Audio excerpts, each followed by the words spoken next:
It's Monday night, everyone, and the Sports Hounds are live exclusively on HUDradio.com. I'm Rob Brinkman.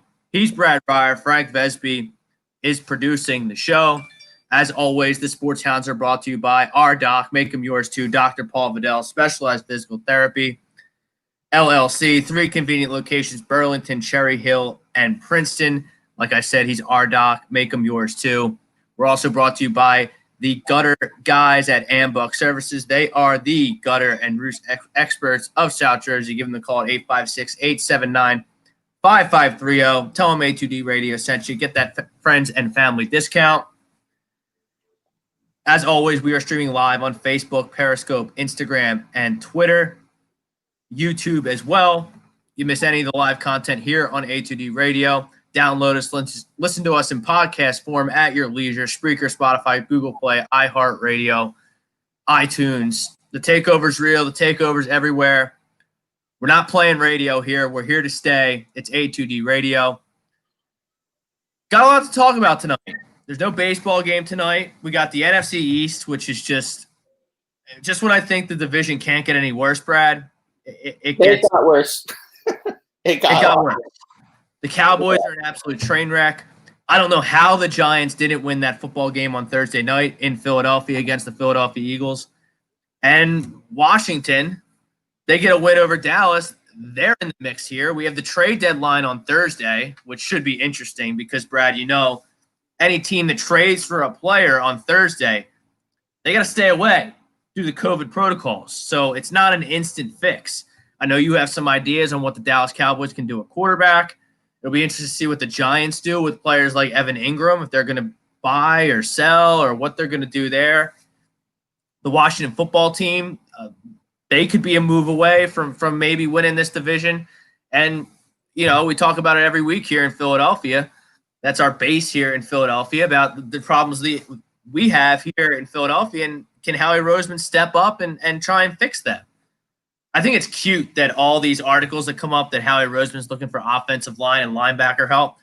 You know, maybe someone should not tap him on the shoulder and say, yo, Holmes, like that's what the offseason's for. Now, you're not getting guys – generally, you're not getting guys who are going to make a big-time difference there at the trade deadline, Brad. That brings us to our poll question. You never know, though. There are some interesting names out there. There are some interesting names out there. We're going to break them down. We're going to break down the rumors. The Falcons are a mess. The Dolphins have a quarterback they can dangle out there. The Jets should be sellers. There's a puzzling situation going on in New Orleans with Michael Thomas, which stinks to high heaven with me. I think he could possibly be on the move, as crazy as that sounds, as good a player as he is. There's Ben DiNucci is in the chat. Hi, guys. I'm Ben DiNucci. That's nice. He's probably going to be starting against the Philadelphia Eagles on Sunday Night Football. But that brings us to our poll. Our poll is brought to you each and every week by Philly Drinkers LLC. Holiday season right around the corner. Visit PhillyDrinkersLLC.com. Click on the A2D Radio collection. We got this nice polo out. This is one of the – not a polo, excuse me, a pullover. Waterproof. I wore it at a barbecue yesterday in the drizzle. It's a fantastic item. We got blankets. We got sunglasses. We got tumblers. Quarterback Factory T-shirts, Bad Things Happen in Philadelphia T-shirt. Check out PhillyDrinkers.com for all your A2D Radio apparel and merchandise. A little negative, are we? What's that? A little negative, are we? What? With the negative? Bad Things Happening in Philadelphia. Well, because the President of the United States said it at the debate. I don't know if you – Okay, no. Did you see that? I'll have to text you the clip.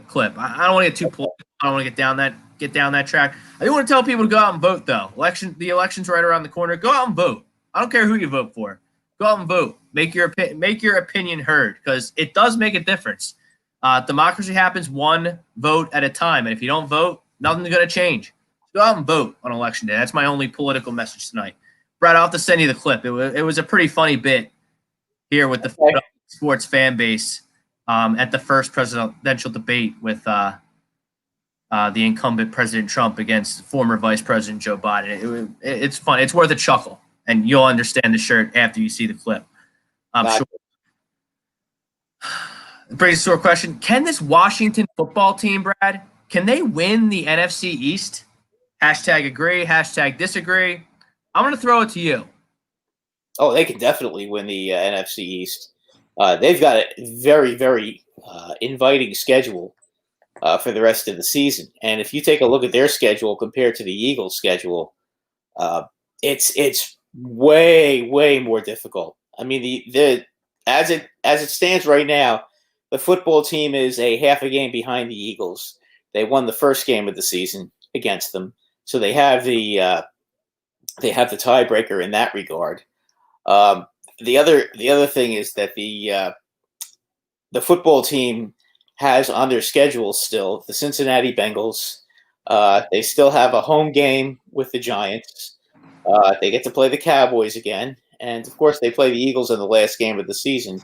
But just besides for that, trying to remember some of the other bad teams they have. I believe they play Carolina, while the Eagles have to play New Orleans, which is not going to be easy. And I also think that in the other division, in the Green Bay, the Eagles have to play Green Bay. Is that correct?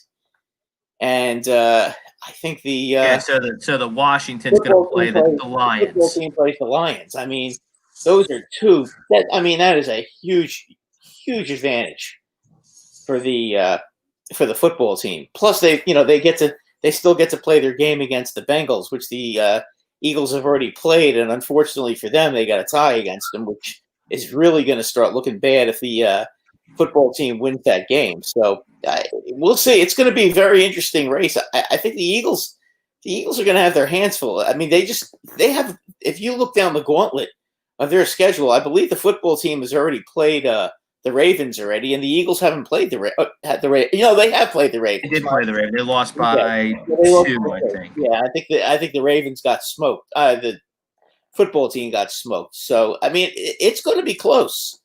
It's going to be close. I think the Ravens. I'm sorry. I think the football team can win the division. I absolutely do. Allen makes a huge difference at quarterback for them. It seems like he's on the same page with McLaren.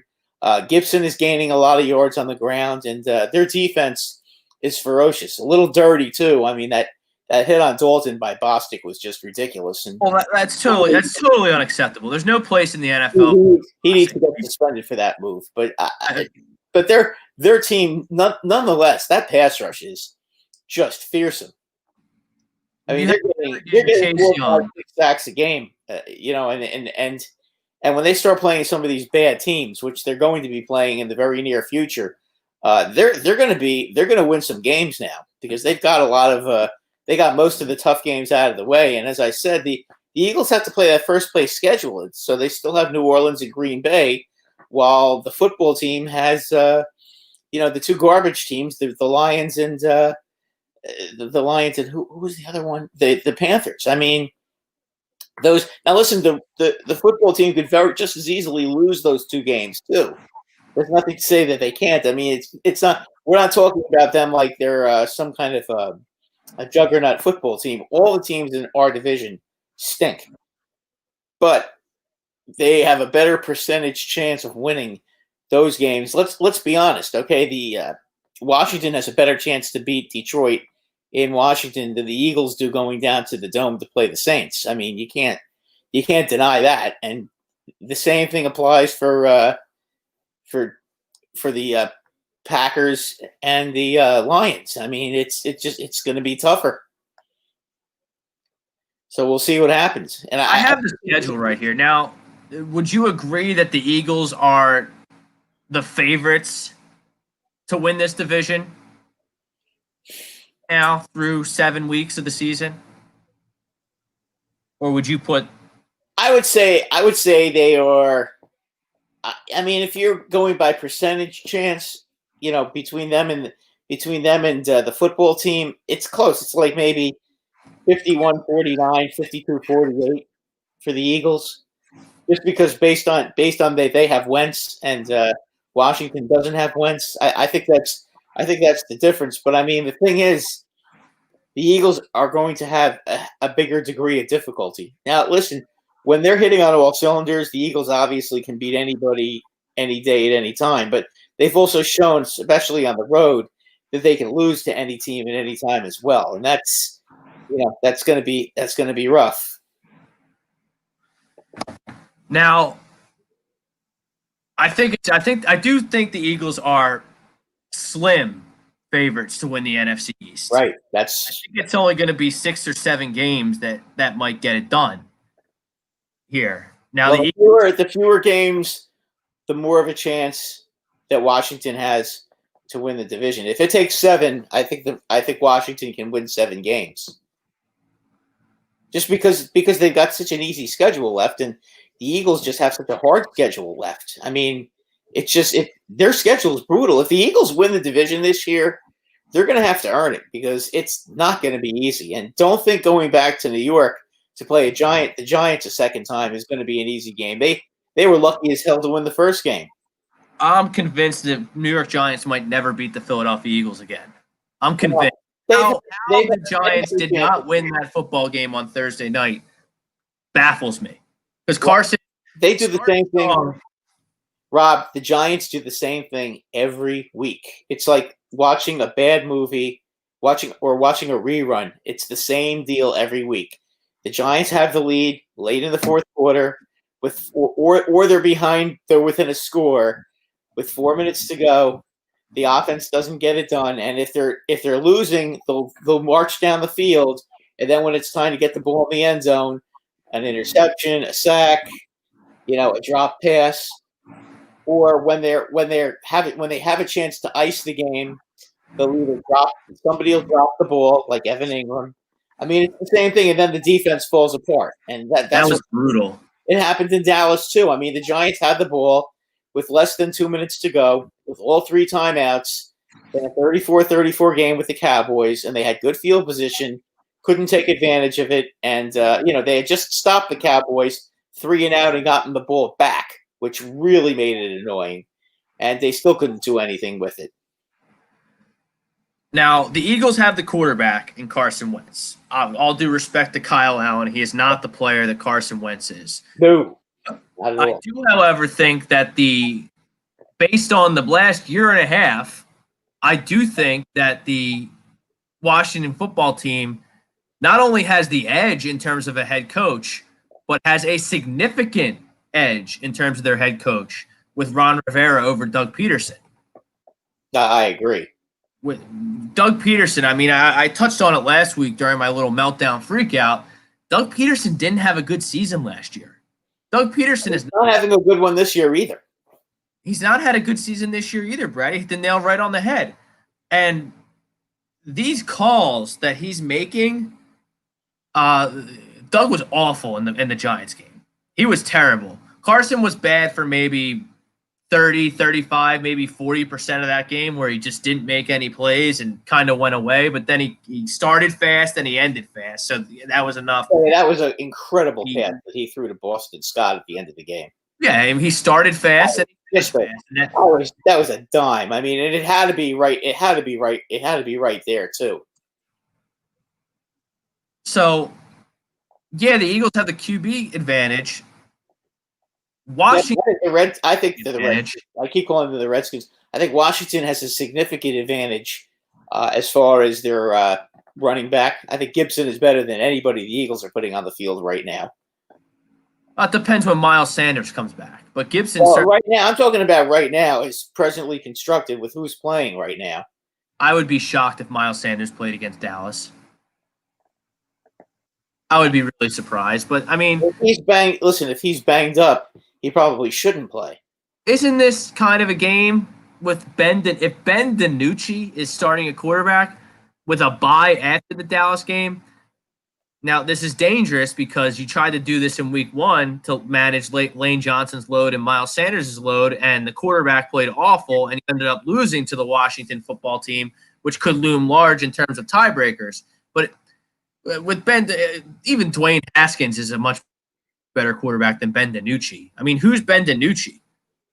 I've never heard of him in my life. I've watched college football. I've watched pro football. I don't remember him getting drafted. I don't recall. I don't know anything about this. Wasn't he like a 6th round pick or something? Something crazy like that. I have no idea. But isn't this game where you hold Miles Sanders out, you hold Goddard out, you hold Lane Johnson out? Because if you can't beat the Dallas Cowboys with the state that they're in, on Sunday night in front of the whole world in prime time, which I guess they're not allowed to flex the game this early in the season, but NBC's got to be knocking on Goodell's door asking. But you know what though? They're always more than happy to put a Cowboy game on because the Cowboys get ratings. People will turn the game on to watch. People will turn the game on because everybody wants Dallas to lose, or they want them to win because the fans are crumbs. Well, if you're not a Cowboy fan, everybody who's not a Cowboy fan generally hates the Cowboys. So you'll have most of the country rooting against, just watching the game just to root against them. So, I'll need a good laugh, and watching that game will be a very good laugh because I think the Cowboys are just going to get completely embarrassed in that game. How can they move? Because the Eagles, they've had their issues this season, but I think their defense has been pretty good, Brad. For the most part, it's been except for the Rams game where they got completely gashed on the ground for 190 yards, which I've never seen. The Eagles don't get gashed like that. They don't get bullied like that in the trenches. Howie Roseman, for as much crap as I give him, he does a good job at stacking up those trenches. The Eagles don't get bullied like that, but they got bullied against the Rams like that, and the Rams they're going to be playing the Bears on Monday Night Football. We're going to be live reacting to that as it happens. Jared Goff against Nick Foles, an interesting matchup. Are the Rams really that? I guess we'll see. Yeah, you're going to learn a lot about the Rams tonight because you know what? The Bears are a good team this year. There is no question that they are a good team, especially with Foles out there. Foles seems to have some leadership out there, and the Bears are going to be tough to beat, especially at home. And they got a real good defense, and we'll see what happens. I mean, you're going to find out a lot about the Rams tonight. And then, getting back to the Eagles' defense, the Eagles' defense hasn't been the problem. I think the secondary's been pretty good. Slay's been unbelievable. They've been okay in the trenches. The linebackers have been terrible. Now, on the Eagles' injury note, they get guys back. It looks like Jalen Reagor is on the brink of returning, their first-round draft pick. It looks like linebacker TJ Edwards, who was a starter, was looking pretty good. Looks like he's going to come back. Special teamer Rudy Ford, safety, looks like he's about ready to return. And Jason Peters looks like he's about ready to return. How long he goes is anybody's guess, though. Right, but I mean, Peters, there seems to be, at least based on the news today, Brad, that there is a light at the end of this injury tunnel, this injury black hole that the Eagles have just been mired in for 3 years, maybe even longer. But I mean, the key for the Eagles is going to be their offensive line. I mean, the Cowboys can still put on a dangerous pass rush if you're not careful. So I mean, as long as the Eagles are able to block Smith and they're able to block Lawrence, they should be fine. But other than that, really, the Cowboys' defense has been beyond horrific. It's terrible.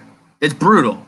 Yeah, it's chances to win the East higher than the Cowboys' chances. Washington yesterday, to be honest with you, Ron Rivera in the second half of that game took it easy on them because they could have scored as many points as they wanted to yesterday.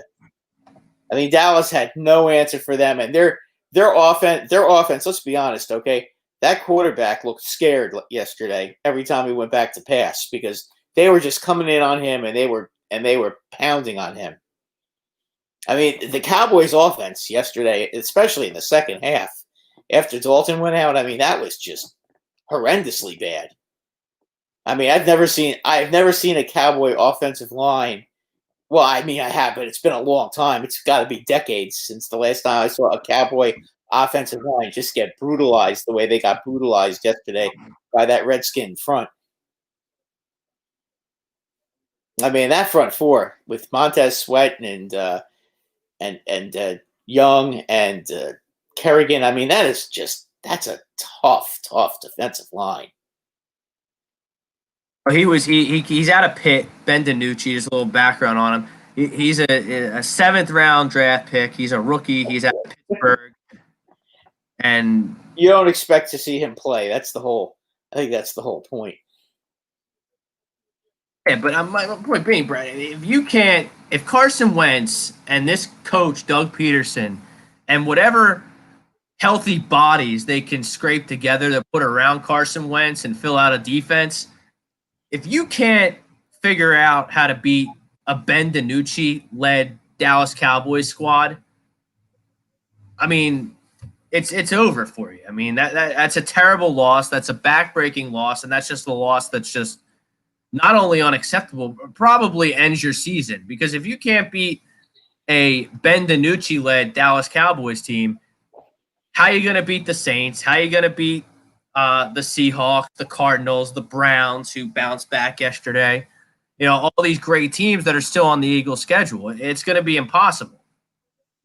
Well, yeah, this game should be a gimme at this point. So, I mean, we'll see. I think the Cowboys early will probably be out there, and they're always pretty psyched to play the Eagles, especially in Philadelphia. I think they'll be competitive early, but I just think they're gonna eventually. It's going to take its toll, and the Eagles are just going to just destroy them, especially in the second half. Yeah, I see the Eagles breaking out, solving all the problems, and looking terrific this week. I think this is when the breakout comes for them. But I mean, Mike McCarthy, I mean, could he get fired in the middle of this season? No. They're not going to fire him in the middle of the season. It seems like he's lost the locker room already. He has, but they're not going to fire him in the middle of the season. I mean, if they're 2-6 now? 2-5. 2-5. Okay, so they're going to be 2-6 after this game. So I mean, at this point, what is the point in firing him? They're not going to even if the Cowboys win the division, okay, they're not going anywhere in the playoffs. Who are they going to beat that's going to make the playoffs? I kind of say the same thing about the Washington team and the Eagles too. I mean, they're really the ceiling this year for any of our teams in the NFC East is winning the division and getting the little banner, and that's about it. Because I don't think any of these teams right now, the way they're playing, are good enough to win a playoff game. Would you agree that the Eagles are the best suited, the best built to potentially pull an upset and win a playoff game because of their quarterback, their playoff experience, the fact that the game will be at home? Than the Washington. I mean, yeah, probably. I mean, it depends. I already know what's going to happen. Brad. I have a crystal ball. It depends who they play. I mean, that's kind of. I mean, that's going to be the thing. It depends who they play. It depends how the weather's going to be. I already know who they're going to play. I already know that the Eagles are going to win the division, and I know who they're going to play.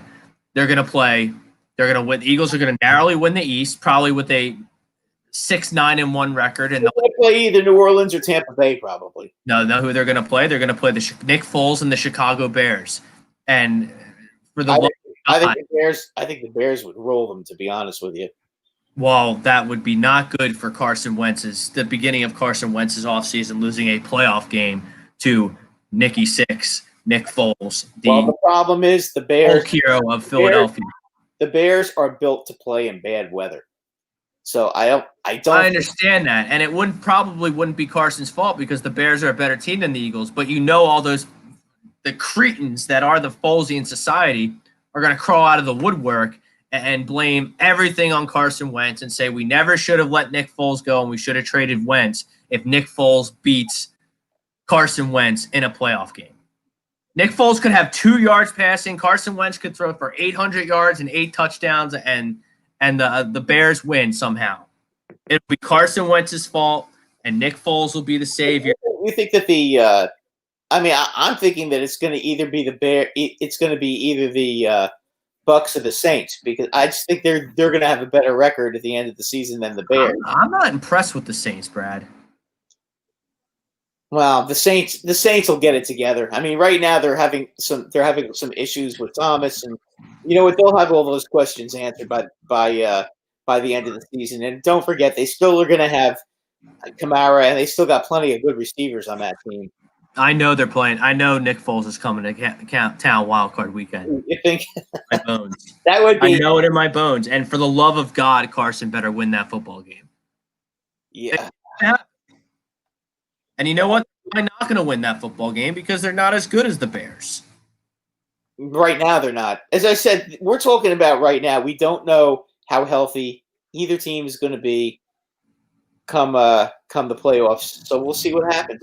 We'll see if either team makes the play. Who knows? Maybe the Bears, spit it out at the end of the season. Who knows? I think we're going to find out a lot about the Bears and the Rams, respectively, here on this Monday Night Football match. Bobby Eagle saying the Eagles play bad weather. Are the Eagles going to be able to run the football against the Bears in bad weather? Is the coach going to commit to running the football in bad weather, or is he just going to drop back 50 times and throw the ball or run options? I mean, high school Harry read options with Jalen Hurts. I mean, I think that the Bears are just right now are younger and more physical up front than the Eagles are, and basically the defenses. I mean, I think the Bears have a way better defense than the Eagles do right now, and we'll see by the end of the season how healthy everybody is, because it's going to come down. It could come down to that. Brad, I want to look at these schedules, because I think we're in agreement that this is a 2-horse race kind of in the NFC East. I absolutely agree with you. I mean, it's pretty clear who the best teams are. And Week 7, had the Redskins not gone for 2 points against the Giants and just went and tied it up and played it overtime, I think the Giants would have blown that game, because the Giants just find a way to lose all the time. Okay, now each team wins a division game in Week 7. Eagles beat the Giants. Washington beats the Cowboys. Now the Washington football team, they have a bye next week. Right. They're going to come out of the bye. They're going to play the New York Giants. I think they owe the Giants one. I think they win this football game. Yeah, the Giants are not going to beat that team in Washington. No way. That would be their 3rd win of the season. That would also be their 3rd win in the division as well, which also looms large. Week 10, they're at Detroit. I'm going to give them a loss there, because I think Detroit's kind of good. DeAndre Swift looks awesome. Matthew Stafford looks really good. Their defense isn't half bad.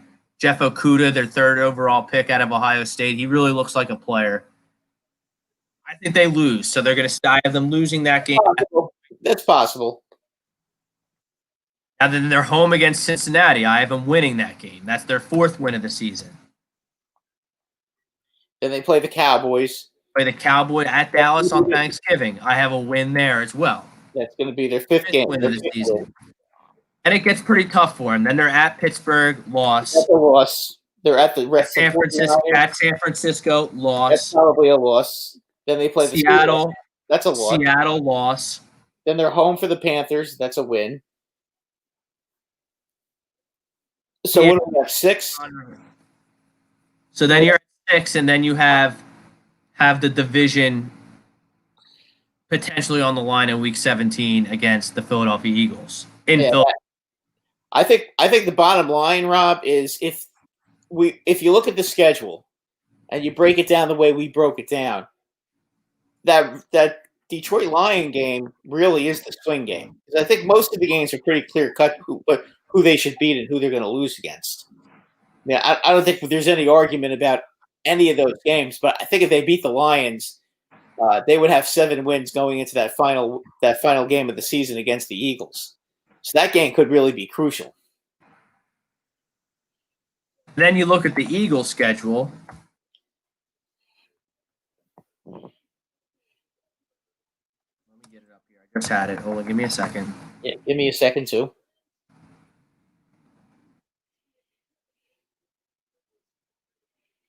And if you get it, here it is. Okay, I have it.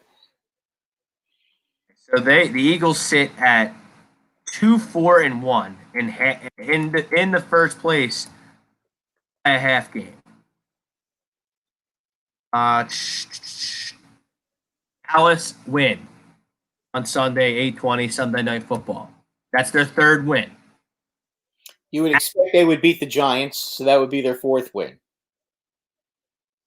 The Browns, that's going to be a loss. The Seahawks coming to Philly, that's a loss. The Eagles going into Green Bay, that's probably a loss. The Eagles against the Saints, that could be a loss as well. And then the Eagles have to go to the desert. That's going to be a loss. They should beat the game last night. Did you stay up? You said you watched a lot of football yesterday. Appreciate it. Did you stay up and watch that unbelievable game between the Cardinals and the Seahawks last night? No, I took a break after watching just about every game between 1 and 7 yesterday. That's when I said, okay, I've watched enough football. Time to hang out with the wife. That might have been the best regular season game of all time. Oh, of course it was, because I missed it. And then you're at Dallas. So with this hard schedule, that's what I'm saying. Look at this schedule. That's what I'm trying to tell you. The Eagles. Well, I understand it's a hard schedule, but I haven't broken it down in this fashion with you like this before. So you're going to need. It looks like they could very much need the Week 17 win against the Washington football game just to get the 6 wins. Exactly. That's what I'm saying. For the Redskins to win the division, in my opinion, that Detroit game, because the way we broke it down, okay, that Detroit game is really the swing game. That's the game that could go either way. Okay, we pretty much agree on all those other games. I think that the football team could go into Detroit and win the game. You think that Detroit's going to win the game. If they lose that game to Detroit, well, they have 6 wins. That's going to be a big problem. That's going to be, that could be it, because then the Eagles, if they have 6 wins and the Eagles have 5 wins, okay, then the Eagles beat them the next time. The Eagles could win the division. Of course, they're going to have to win by more than 10 points, because because what's going to happen is they're going to have the same division record. Hold on. If they both have 6 wins and they split, don't the Eagles 6-9-1? So the Eagles win the division, right? But so it looks like the Eagles are going to have to steal a game here that they're going to be significant underdogs in. Yeah. Whether it be Cleveland, Seattle, Green Bay, New Orleans, Arizona. Yeah, I mean, they've got. I think Arizona's about to take off. I think that's such a momentum. That's such a resume-building win they had last night. Their defense passed well. Yeah, to beat the. I mean, I told you that team just, to me, really looked great, and then they lost those 2 games, and then you're saying, oh boy, but they look like they got the offense rolling again. I mean, that's a good team. How about how they're built, Brad? I mean, Steve Keim, I believe that's their general manager's name. You remember they trade up, and they identified Josh Rosen as a potential franchise quarterback who was falling in the draft. They make a move up. They go get him. They take one look at him for 1 season. They admit their fault. They're not stubborn about it. They fire their coach. They get Kingsbury in there. They take a new quarterback, Kyler Murray, at the first. They move on. They recognize the fact that they messed up, and they moved on. But all these, like Howie Roseman, for example, he'll carry Sidney Jones, a dud 2nd-round pick, 2 years longer than he should. He's going to carry J.J. Arcega-Whiteside 2 years longer than he should. These are 2nd-round picks that they didn't trade up for. So kudos to the Cardinals for admitting fault with Josh Rosen, cutting their losses, rebuilding with Kyler Murray, getting Kyler Murray, DeAndre Hopkins, drafting Isaiah Simmons, grabbing Budda Baker in the 2nd round, having an opportunistic defense. The Cardinals are the real deal. So I don't think they can light up. They can light up the scoreboard. I don't think the Eagles have a prayer to win at Arizona. I just don't. Carson would have to be perfect, and he hasn't proven to me he can play 60 minutes of mistake-free football yet this season, which has been a huge problem. Of all the criticism, the Cardinals are very similar to the Rams. The way they can score, they can run the ball. They've got a quarterback who's extremely mobile. I just think that's a terrible matchup for them, especially on the road. And you know how they struggle on the road. They're not going to. And you have Arizona. They're going to have to go on the road as you said, as significant underdogs, and they're going to have to get it. And they're going to have to pull it up. You go to the Seattle. Oh, let's go through it here. We got 2 hours. We got time. We got no line. Yeah. Baseball. The Seattle game on the November 30th. Hang on. Oh, okay, here we go. The Eagles have no prayer. Seattle Seahawks. Let's go to the Browns first, which is in 3 weeks. I'm just knocking off the ones that they have no chance of winning. They have no chance of beating Seattle. They have no chance of beating Arizona. Now you want to talk about the Browns game. This is a game you could steal. You get in Baker's face, maybe they crumble. They're without Odell Beckham Jr. now, who tore his ACL yesterday. Did he really? It's a torn ACL? It's a torn ACL. He's done for the year. He's done then. That may be good for them, though, because you know what? Because he's a fucking jerk off. Yeah, because I think the guy's more of a distraction than he is a help. So we'll see. But you know what? That the way they came back on Cincinnati yesterday, and I know it's Cincinnati, but still the way that he came back on that touchdown drive at the end of the game, that was a hell of a drive. He threw 5 touchdowns yesterday. I know, but that one catch, did you see the one catch that the guy on Cleveland made to score that touchdown? I mean, Baker threw it in a spot where that guy had to get both his feet down and somehow stay in bounds and maintain control of the ball. I mean, that was an unbelievable pass and an unbelievable catch. And the Browns really, at this point, now that they have a coach, I mean, they had the talent last year, but they had an idiot coach. They got themselves a real coach, and the Eagles are not going to win in that. They're not going to win there. I don't see it. Plus, look at the runners that they got Chubb, and if anything happens to Chubb, you got Hunt. I mean, the Eagles are going to have a hard time with that team. I agree. You're that's not an unwinnable game the way I see the Seahawks. No, it's not unwinnable, but they're going to be underdogs, big time. They're going to be at least 6. That leaves the Green Bay game and the New Orleans game. Now I look at the New Orleans game in Week 14. That might be the one game. That might be the one game. We'll see what happens with New Orleans. Maybe if somebody gets banged up, or if they have to trade Thomas, that could be the game. Maybe they could steal, but I mean, something stinks there with Michael Thomas. First off, this guy is an all-world receiver. He's an all-world receiver. He's unbelievable. He has a natural ability to get open, and he's a tremendous safety valve for Drew Brees, his quarterback. Now, everyone wants to kind of rib him. Some of his peers wanted to rib him in the offseason because all he catches is slant routes, and he gets a bunch of opportunities to catch the football. And looks like he's let that get under his skin. I'm Michael Thomas. Who cares? I have my big contract. I get the ball all the time. I have one of the greatest quarterbacks of all time throwing me the football. I don't understand why he lets that slant boy stuff get to him. But it clearly has, Brad.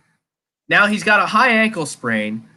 He recovers from his high ankle sprain. Then he's a healthy scratch because he got in a fight at practice with what was rumored to be a defensive team leader in Malcolm Jenkins. Now all of a sudden, after his healthy scratch against the fight, he's got a grade 1 hamstring strain.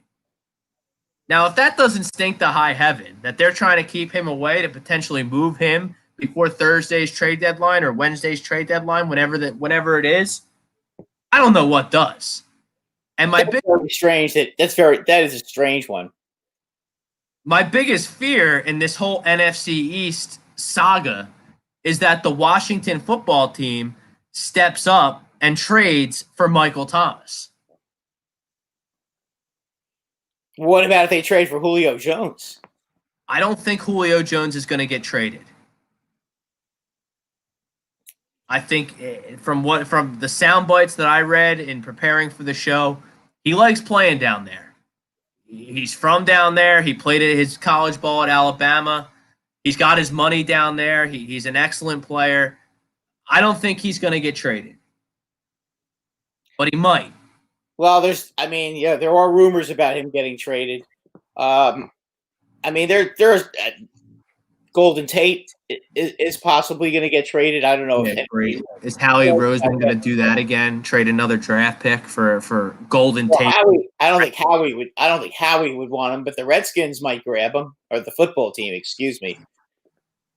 He may not be like a bad third or fourth guy for that team. He's a free agent at the end of the season. Wouldn't that be poetic justice if Howie Roseman traded for Golden Tate yet again, and it didn't work out yet again? I'm not interested in Golden Tate. I no, I don't think they would. I'm looking at Washington possibly getting him. Well, I'm looking at this. The Eagles got to steal a game, and I'm looking at this Saints game on December 13th. The game is at home at Lincoln Financial Field, which helps. Dome team. Maybe it's bad weather. Maybe it's cold outside. It's Christmas time. Maybe the Saints give them a gift. But, boy, I don't see them beating the Cardinals. I don't see them beating the Seahawks. I think it's very unlikely they win in Cleveland. And that leaves the Packers, which is a tall task because it's on the road and Aaron Rodgers is terrific. And the Saints game. You have to steal one of these games where you're going to be significant underdogs in just to get the 6 wins. Well, yeah, that's Brad. I refuse to believe, Brad, that 6 wins is going to win this division. It could happen. Someone's going to get hot and win 7 or 8 games. Maybe 9 games. I think the Eagles have it in them. If they could get enough guys healthy and playing at the same time, they have it in them. But the only question is, can Washington start putting it together? I mean, they've had a couple of games where they look terrific, and they've gotten through a lot of their really tough games. I mean, as we both noted, they've got a lot of winnable games on their schedule. Now they could just as easily lose to Carolina too. That's the crazy thing with them. I mean, you would think that they would beat Carolina, but Teddy Bridgewater and company have not been an easy mark this year for anybody, really. Why do I feel like the Redskins are the Washington football team are gonna rally in that game? Because Ron Rivera, he's got cancer, he's done his treatments, and he got fired from there. Why do I think that they're gonna win that game because of that factor? Well, that is the Ron Rivera factor, but I'm just saying that I don't think it's going to be an easy game for them. It's a winnable game, though. I mean, I'm looking at Washington's schedule, and I'm seeing a lot of very, very winnable games. I'm seeing a few that are guaranteed losers. The ones that you'd expect that they have no chance, and they got a few of those too. But I mean, they've got a lot of. I think they have a much easier schedule than the Eagles do. All right, let's get to some comments here. We got a lot flying in. Prism 280. Don, I Fada, Dylan Larkin, Orange Slice, Upper Deck, Allure. When I pull, I don't know what that is. Dylan Larkin's a hockey player. What? Yeah, no. Bobby Eagles. I think a better poll would be: will Washington and Philadelphia have to battle out in the last game of the season for the division? It possibly could. 100%. Yes, that is. Well, that's not the poll question. I think people forget when they tune into the Sports House. We try and stray away from strictly Philly all the time, 24/7. We try and give the other sports, the other cities out there some love. Plenty of shows on A2D radio that are just going to talk about the Eagles or the Phillies or the Philadelphia sports scene for the whole 2 hours. We try and spread the love. We try and talk about all the sports. We try and talk about all the teams. I'm Philly. Brad's New York. It's a different type of flavor we have here on Monday nights. So we went with a Washington football team based poll tonight. You look at Washington, Rob, and yes, do they have some guaranteed losses? Yeah, they absolutely do. I mean, they're not beating the Steelers. We know that. They have no chance of doing that. It looks like the 49ers have gotten themselves together in a big way. I don't see them beating the 49ers, and I sure as hell don't see them beating Seattle. So I think those are 3 guaranteed losses. So, I mean, you're not looking at a team that's going to – I mean, the Redskins the football team already has, 5 losses? So they're going to have 8 losses, okay? At least, yeah. It's how they handle – these other games, the swing games, which I think they have a very good chance to win. The game against the second game against Dallas, the game against the Eagles, obviously, which is a huge game. the game against the Bengals, the game against the Lions, and the game against the Giants. They can't afford to stub their toe against the Giants again.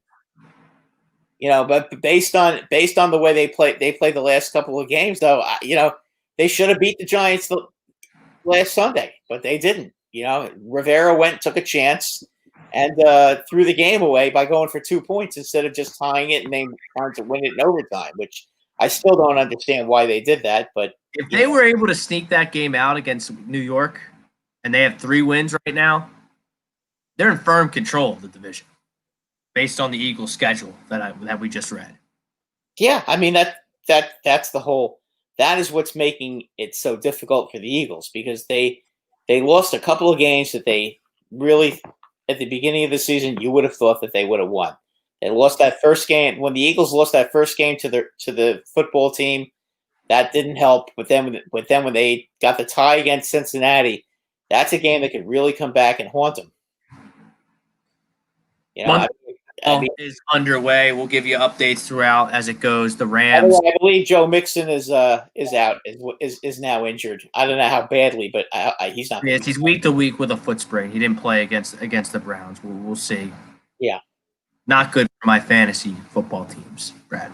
That injury. Okay. Mike Parker thinks the football team will win the division. Totally valid opinion. Prism 280 wants to see the NFC East champion have 5 wins total.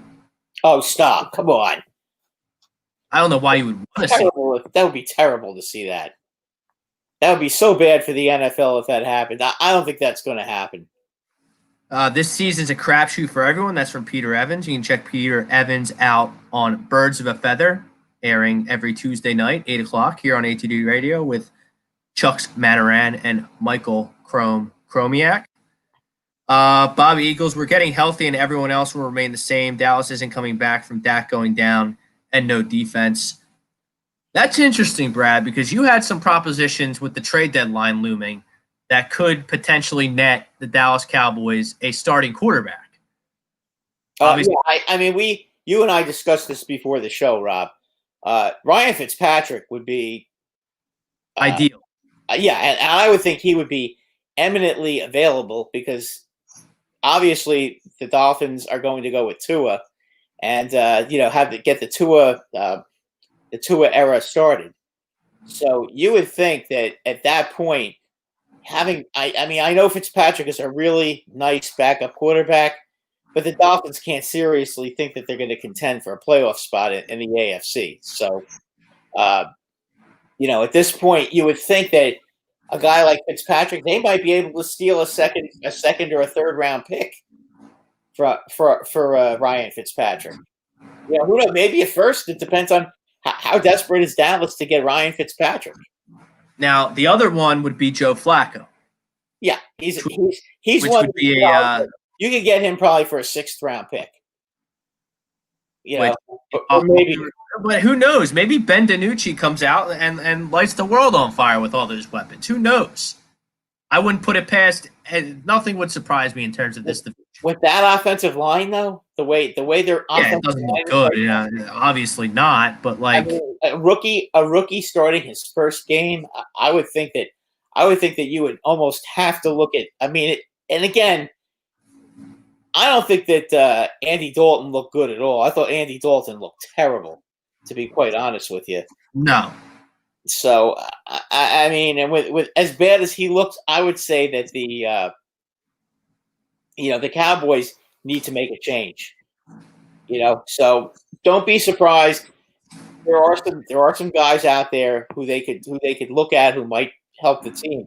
I think Joe Flacco would be a nice move for that team. I think you give Joe Flacco some talent to work around. He still can throw the ball. I know that when his 2 games with the Jets were pretty futile, but let's be honest. Right now, the Jets are a completely futile football team. So, I wouldn't even count that. I would just say, a veteran who's won a Super Bowl might not be a bad pickup for the Dallas Cowboys. Those are a couple of guys who I think might make sense for them. But to be honest with you, if they got Fitzpatrick, then I would be a little concerned. If you're an Eagle fan, Fitzpatrick with all those weapons, Yeah, I mean Cam, Fitzpatrick Gallup, Cooper, Zeke. plus Fitzpatrick is very mobile. He moves around. He can beat you with his legs too. So if he's having an off game, he can also run around too. And with a quarterback like that, a veteran player like that, he could definitely be a pest and a pain in the ass for the rest of the NFC East. I mean, I would say that would put them right back in the running again. Bobby Eagles. Do you see the Eagles trading for a kicker? That's such a Howie move to do at this point. No, they're not going to trade for a picker. You're stuck with stinky Jake Elliott because if they get rid of Jake Elliott has an $8 million dead cap hit. How? No, he's not going. He's not. The only way you're going to see another kicker is if he gets hurt. Brad, how do you have a kicker have an $8 million dead cap hit? Because you guaranteed him too much money. I understand how it's going to happen, but why would you do that? I have no idea. I don't know why they would pay him that much money. Kickers are like closers in baseball, Brad. They're good for a couple of years, and unless you're an all-time great Hall of Fame closer, you flame out. You go bad. The book's out on you. They figure out kickers are also. But Rob, kickers are so up and down. You never know what you're going to get week to week with a kicker. That's why you don't sign them to 3-year, $21 million extensions. Unless Exactly. The greatest kicker of all time. Look at Graham Gano. Okay, I mean he's the Giants kicker now. I mean he's money in the bank, and last year he was missing everything. And you know what? The Giants wouldn't have even picked him up if Rosas didn't get that DWI. And Rosas couldn't hit the side of a barn last year. And the year before that, Rosas was a Pro Bowl player, was a Pro Bowl kicker. So you can't be doing that with your kicker, not unless you're getting Justin Tucker. I mean, that's another story. Joseph Horofsky, Ben DiNucci confirmed for 450 yards and 5 touchdowns. Thanks, Rob. Joseph, I'll tell you this: if Ben DiNucci throws for 450 yards and 5 touchdowns on Sunday Night Football, I'll quit. I'll never appear on these airwaves again. If that happens, Doug Peterson will also be relieved of his duties as the or Jim. We talked about this last week. No one's going to get fired or he'll be held accountable for anything because Jeffrey Lurie is a soft owner. Oh, but if that ever happens, I mean, I don't see that happening at all. So you can mark the clip, you can mark the time. If Ben DiNucci throws for 450 yards and 5 touchdowns, that's not going to happen. Come on, I'll quit. I'll never do sports talk radio on A2D radio or any other affiliate dial wherever. I'll fucking quit. Done. If he does that. That's not going to happen. Okay, it's debatable. It's debatable that the Cowboys will actually score more than 17 points in that game. Can't lose this game. Like, there's no way the Eagles can lose this game on Sunday, right? With Ben DiNucci is playing. You wouldn't think so. Unless Andy Dalton, which I know Andy Dalton was on Dream Street after that hit. Dream Street. Like, there's no possible way that he can be cleared to play on Sunday. Even with Andy Dalton, I mean, are you really afraid of Andy Dalton? I mean, you've seen the way he's played. He's been terrible. He has. I mean, before the injury, the Dallas Cowboys, they weren't helping Andy Dalton out at all. CeeDee Lamb was no, and all of a sudden Zeke was terrible again. All of a sudden Zeke is fumbling all the time, and he can't catch a pass anymore. You know, it's bizarre what's been going on with that team. I mean, if I didn't know better, I would think that they're lying down to try to get McCarthy fired. I mean, they look that bad right now. And for some reason, we show out in primetime games. Maybe we'll wear black again. We don't show out in prime. We won on Thursday in primetime, but I remember a similar situation last year. The game was in Dallas on Sunday Night Football. Doug Peterson guaranteed a win, got pressed on the matter, took back his guarantee, and the Eagles got smoked 38-10. The Eagles are no lock in prime time. No, but I mean, again, you have to look at if they're facing a third string quarterback, then that's really a problem. I mean, it's a problem for Dallas. It's not a problem for the Eagles. That's for sure. Bobby, I read that one. Ryan Teresa, do you think Foles will ever come back to the Eagles? I mean, Ryan, with all due respect, who cares? You have a quarterback in Carson Wentz. Carson Wentz is better than Nick Foles. It's just a fact. There's no opinion in that statement. I know it sounds like an opinion, but it's not an opinion. It's a fact. Forget about Nick Foles. Everyone needs to forget about Nick Foles until the wild card weekend when Nick Foles beats Carson Wentz because the Bears are better than the Eagles, and everyone's going to freak out and think Carson Wentz is no good because Nick Foles beat him in a playoff game. Neil Escrow's in the house. What's up, Neil? Joseph Farosky, I hope they leave Mailata at left tackle and put Peters at right guard. That would seem to be the move because Herbig has earned his spot at left guard. Kelsey's obviously your center. I think Mailata is the left tackle. Obviously, Lane Johnson's going to be your right tackle, so that would leave Peters at right guard, which is what he was slated to play to begin with. So I would agree with that offensive line structure. Also, if they leave Singleton out for TJ and leave Nate Jerry in, I'm going to scream. Look, TJ Edwards is going to play. He's by far the team's best linebacker. I understand that's not saying much, but it looks like he's going to be able to play against Dallas. He's the best linebacker on the team. He was actually looking pretty good, developing well when it came to linebacker play before he was injured. But, I mean, it would seem that Nate Jerry would be out, Singleton would be in, and TJ Edwards would be in. Yeah, there's a lot of animosity going on right now with Nate Jerry. Well, Brad, he's terrible. Yeah, no, I know he is. He's a converted college safety. Yeah, well, why would you make him? I mean, if he was a safety, why would you make him a linebacker? He's undersized. He's undersized. He's not athletic. He's not fast. Like, he has no skill set. I don't understand why he's even out there, but I mean, that's another argument for another day. I mean, he's bad. Steve Reichel, host of the Weekly Roundup. That's on every Saturday afternoon. He says, hell no, Washington won't win the division. It sounds goofy to think or say that they could win the division, but we ran down the schedules, Brad. Like, it's a very real possibility. Very real. Oh, yeah, listen, if the Eagles don't get their act together and start winning games that they're supposed to win, and then raising their level of play with some of these real tough games that are coming up, they could be on the outside looking in because, you know, if the football team starts raising their level of play, which I think they're very capable of doing, I mean, I think Allen is a really nice quarterback for them. I mean, listen, is he a Pro Bowl quarterback? No, but is he a huge upgrade over Haskins? You better believe it. And they have Alex Smith on the roster as well, who's also better than Dwayne Haskins. Exactly. And I mean, you have to look at that. You have to look at that and think, okay, well, does the football team have a running game? Well, yeah, they have a running game. Gibson's pretty good. He's not bad at all this year. Do they have a go-to receiver? Yeah, McLaren. McLaren is good. Very good. Very good player. Yeah, I mean, and you know what?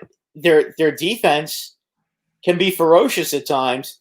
They can rush. They can get after the passer. I mean, just ask the Dallas Cowboys. Ask the Philadelphia Eagles week 1. What do they have? 7 sacks in that game? Yeah, 7 sacks. Chase Young had 3, I believe. Yeah, I mean, they completely took over that game in the second half. And they basically, I mean, I know that the Cowboys looked inept yesterday, but I'll be honest with you, in the first half when Dalton was out there, I mean, the Cowboys weren't doing anything. They weren't able to run the ball. They really weren't doing much through the air. They had to get rid of the ball really quickly because those pass rushers were on Dalton, you know, before he even had time to set and throw. So I mean, that team is an extremely dangerous team for the Philadelphia Eagles this year. So, you know, somebody's going, you know, somebody has to be the fly in the ointment every year. I think this year it's going to be the football team, and I think they're the ones that are going to keep the Eagle fans interested in trying to win this division this year. It's not going to be a cakewalk like it could have been if they would have done their job early.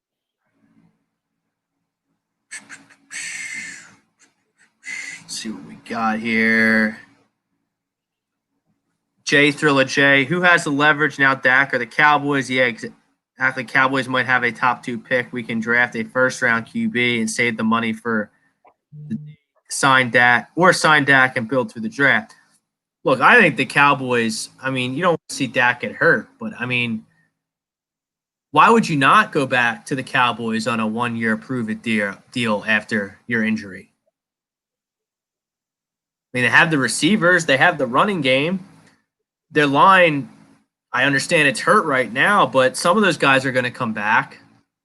You know, the Cowboys are not going to get one of the first. They're not going to be one of the bottom 2 teams in the NFL. It depends on how long Ben DiNucci has to play for. I understand that, but they're not going. But even with 2 wins, I mean, do you really see the Jets getting 2 wins? Well, and they beat Atlanta. So if Atlanta gets 2 wins, if Atlanta goes 2-14, they're going to be tied with them, and Jacksonville's probably only going to win a couple of games. I mean, you know, that's a long shot. I think the Cowboys will find a couple of games to win. They'll find a way to win a couple of games out there somehow or another. Then we got some people in the chat saying that the Redskins aren't going to beat the Carolina Panthers. I don't know about that. I don't know about that. Obviously, I mean, Christian McCaffrey could tip the scales in the Panthers' favor. Of course he could, but I mean, you can sit there and say that all you want. Are the Eagles going to beat the Saints?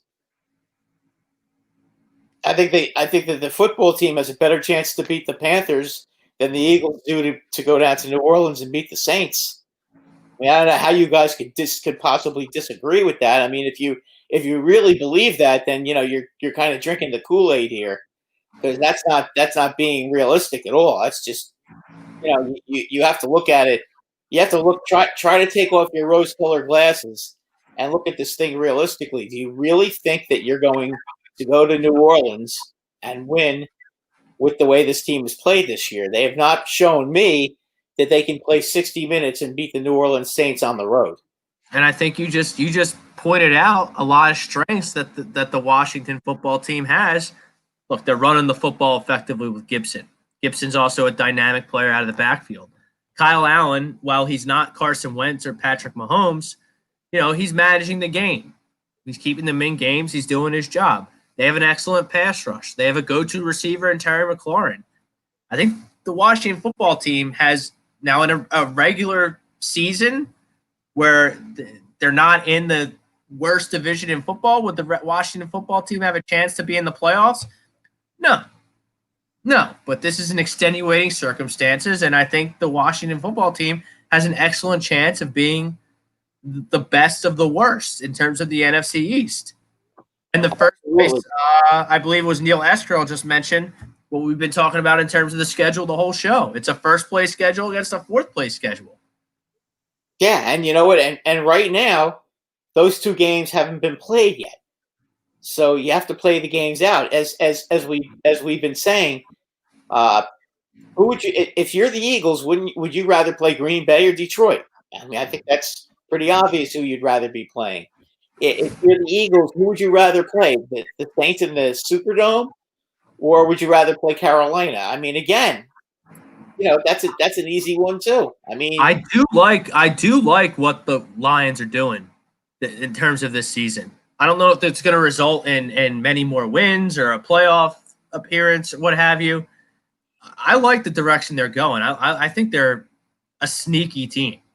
DeAndre Swift and Adrian Peterson's a nice little 1-2 punch. Finally, after 15 years of Matthew Stafford having to do everything by himself, he's got a running game that can take some pressure off. Kenny Golladay is an excellent receiver. Hawkinson's a great tight end. Their defense is still suspect, though. I mean, I understand that. But they can definitely pretty good. But I can definitely see them playing spoiler down the stretch. I mean, they could. I mean, listen, you never know. You never know. The only thing I would say is that the football team has a lot to prove. We know that. However, they've shown signs, especially in their 2 wins, of how devastating they can be, especially on defense. I mean, that defense is ferocious. And against some of these teams that don't have good offensive lines, I mean, they're gonna beat teams that don't have a good offensive line. Let's be honest, okay? And some of these teams that we're talking about, the Detroit Lions, they don't have a very good offensive line at all. Okay, the Carolina Panthers, they don't have a great offensive line. McCaffrey is great, but their line isn't all that good. And they'll get to Bridgewater. So I mean, we'll see. The one thing that the strength of that team is their defense, and for the most part, folks, defense travels on the road. Offense doesn't always travel on the road. So we'll see what happens. But the Eagles are going to have to step up. They're going to have to beat teams that they're going to be underdogs to. You do keep saying the Eagles going down to the Dome to beat New Orleans. They don't have to go to the Dome. That game's in Philadelphia. It's in Philadelphia? Okay. It's still going to be a very tough game, though, for them. I completely agree. But of the 5-6 games that the Eagles are going to have to play as a result of having drawn the West, which is the best division in football, and the first that might be the most winnable out of all of them. I would have to agree with you. Maybe a runner-up would be the Browns game. But look, I know the Browns laid a complete egg against the Steelers, but I still think that they have tools to be a successful football team over the rest of the season. Yeah, the Browns really beat up the Cowboys when the Cowboys had Dak Prescott too. And Thomas Arnone, he's in the house. He thinks the Eagles are going to win the East. And Tommy, I do think they're slight favorites to edge out the Washington football team to win the NFC East. But, we got to steal some games. I don't see how you beat the Cardinals. I don't see how you go on the road and beat the Browns. I don't see how you can beat the Seahawks. Like, you got to get. You're going to have to beat the Packers. You're going to have to beat the Packers too. And right now, as banged up as they are on the offensive line, and that really, quite honestly, Rob, that's a bigger issue than anything else. With their offensive line the way it is, I mean, and as brittle as it seems to be this year, I mean, they're going to have a tough time. Their defense is going to have to win some of these games. You can't. I mean, Carson has been brilliant this year, but you can't expect him to do it alone. I mean, their defense is going to have to really, really step it up in some of these games because when they play these really good teams, all these teams they can rush the quarterback. That's the one thing these teams can do, and it's going to be rough. Puerto Rock. He thinks the Eagles should go get Will Fuller. Not a bad name. I don't think they're gonna be moving. I don't think you can deplete Deshaun Watson, who you just paid a boatload of money to. I don't think you can deplete his weapons anymore. Well, I think now that O'Brien's DeAndre Hopkins. I think now that O'Brien's gone, I don't think you're going to see any more stupid moves by the Texans. I think that train's going to go. There's a big take a shot there. Jared Goff down the field. Nothing. Between the Bears and the Rams, Don 19, our resident Chicago fan, he wants to see the Bears lose tonight. Obviously, he's a Detroit Lions fan. Yeah, I think that was pass interference, quite honestly. But Yeah, but I'm fine with this no call. I'm fine with the no call. Let him play. Well, let's see. Is there an arm bar? That's a good call. That's a good non-call. Joseph Farowski, listen, we're going to get Rager, Alshon Peters, Lane, Sanders, Goddard back. Eagles going to come back from the bye, beat Giants, and go 4-4-1. Then they'll beat the Browns and one more that they shouldn't and beat the boys again, and they'll be 7-7-1 going to Week 17 against the football team. They're 7-7-1 going into the last game with the Washington football team. I think the division might already be clinched. Could be. If they're 7-7-1, yeah, it might be. It might be. I don't see it. I just don't see. Now, things change. Things change on a dime. Maybe Howie goes out and gets Michael Thomas at the deadline. Maybe Howie gets a linebacker that's getting dangled out there. or an offensive lineman that's getting dangled out there. Yeah, maybe Minnesota trades one of their receivers. Minnesota's having a rough year. That they are. I mean, would it be impossible if they were to say trade a guy like Thielen? They could probably get a first round pick for him. Just a thought. Just a thought. There are guys out there. There are guys out there to be had. Julio Jones, you're going to have to give up multiple picks, and you're probably going to have to give up at least one first round pick for. So they have to figure out the cap situation with him. Yeah, well, you're gonna have to get Atlanta to somehow take some of your garbage that's going to be. Well, Jeffrey might be. I mean, if you throw Jeffrey in just to balance out the money, you might be able to do that. I mean, you're going to have to give up a first and maybe a first and a second, or maybe a first this year and a second next year. You're going to pay a very steep price draft wise, but that might be something. Look, I don't see there being many trades ahead of the deadline with the pandemic outlook that we have throughout the league. I just don't. No, I would agree with you. It's kind of hard to start trading future assets for players. I think if you are looking at teams making real football type trades, and you know what I mean by football trades. I mean, not trading somebody for a pick, but you're strengthening one position while the other team is trying to strengthen a position of theirs. Something along maybe those lines. A team that has depth at wide receiver, and may need an extra defensive lineman, or a tight end. Maybe the Eagles can make that kind of a deal. Something along those lines. Those are the kind of moves that are more likely to be made in this kind of a climate in the NFL. It might take something like that. Bob Brinkman, how about Tyrod Taylor for the Dallas Cowboys? It's not a bad name. Isn't he hurt right now though? I think he's back. He is back. Okay. Well, Justin Herbert. He looks fantastic. Justin Herbert just looks. Tell you what, everyone's talking Joe Burrow. I think Justin Herbert might be better than Joe Burrow. Just saying. Justin Herbert has. He has a little bit better routine to work with too, though. In all fairness, but Justin Herbert, I like what I see out of Justin Herbert. And it looks like the Rams have just scored a touchdown. Jared Goff throws it to Josh Reynolds. Jacoby Brissett could be another interesting name to keep an eye on in terms of the Dallas Cowboys quarterback search. Yeah, I'll tell you what, Jacoby Brissett wouldn't scare me whatsoever. I don't think he's good at all. I am not a big fan of Jacoby Brissett. I look at what he did with the Colts, and it wasn't very much. Just being honest here. I mean, Jacoby Brissett was so bad they ended up signing Rivers, who actually looked horrible when he was with the Chargers last year. But actually, it looks like Rivers is starting to play better now. Joseph Orofsky, I picked the Vikings and the Steelers in the Super Bowl. Pittsburgh's looking good, but I was way off on Minnesota. The Vikings defense was going to be number one in the league with that addition of Yannick. So much for that. And the Baltimore, they capitalize on that. They get Yannick. Yeah, the Vikings have trade him again a couple of weeks later. Yeah, I could see. As I said, I could see maybe Thielen gets traded. I mean, the Vikings are old. There's no other way around it.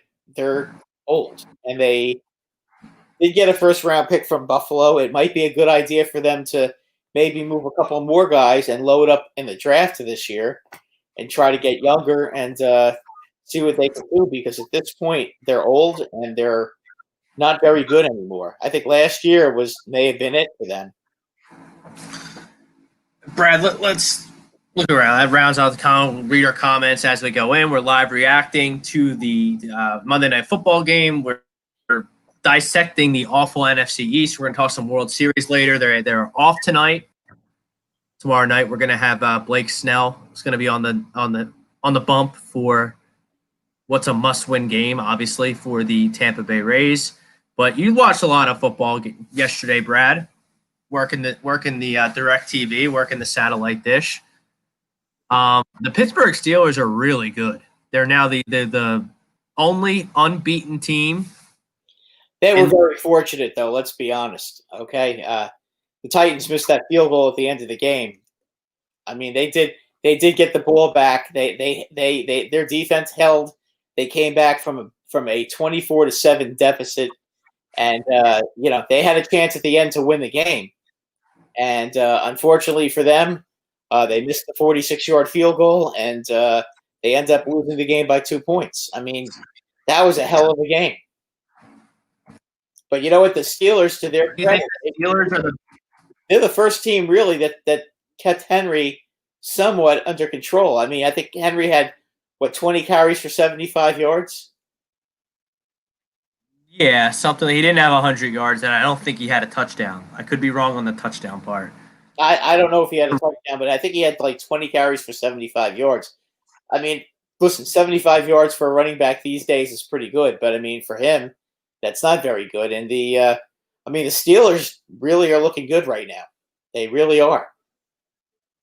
You got to give them a lot of credit. You got to give their coach a lot of credit for building that team back up again. And boy, that when's the Steeler-Raven game? Next week? Yes, it is next week. That is going to be one heck of a. That's going to be a bloodbath. Yeah, that's going to be one for them. Yeah, that's going to be one hell of a game, and I mean, boy, oh boy, that the ramifications of that game are going to be huge. What, the Ravens have one loss this year, correct? I think their only loss was against the Chiefs. The Chiefs, yes. So they're 5-1, and the Steelers are 6-0. So I mean, off a bye. Those are that's. I mean, again, you got to give them all kinds of credit. And I'll tell you what, did you just see that pass Foles just threw? It was quite He's got a knack for throwing these 50-50 balls. Yeah, well, you know what? He put it – that was a beautiful pass. I never really understood what they meant when they say a quarterback throws a really catchable ball. But I understand it when I watch Nick Foles throw the deep ball. He throws a very catchable ball. He somehow this is I mean, you take a look at this pass, okay? He throws it just barely over the head of the defender and into the receiver's stomach. I mean, that was just a beautiful pass. And by the way, he had the best pass rusher maybe in the whole league, maybe the best player in the whole league, right in his grill. Yes. Oh, you mean Mr. Donald? Yep. But, Brett, getting back to the Steelers, are the Steelers the best team in the NFL? Are they the favorites in the AFC? No, Kansas City is still the favorite. No question about that. Kansas City is still the favorite team. I mean, they lost to the Raiders. That's a big rivalry.